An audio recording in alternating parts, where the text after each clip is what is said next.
Kosova ka mbetur prap pa figurat kryesore shtetërore në vend, por përkohësisht. Presidenti Vjosa Osmani udhtoi jashtë vendit kryeministri në detyrë Albin Kurti po ashtu, ndërsa edhe zëvendës kryeministri Besnik Bislimi është në udhëtim zyrtar.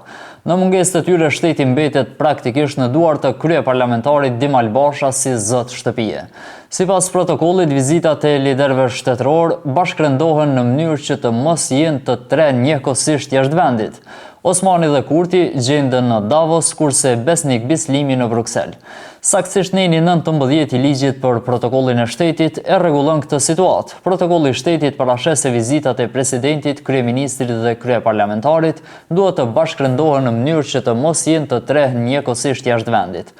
Problemi thellohet edhe më shumë nga fakti se kuvendi i Kosovës është shpërndar dhe vendi nuk ka kryetar kuvendi të rregullt që do të mund të mbulonte këtë boshllëk institucional. Kujtojmë që kjo nuk është hera e parë që ndodh që Kosovën ta lëmë në duar të kryeparlamentarit Basha, pasi që një situatë e tillë kishte ndodhur edhe më parë.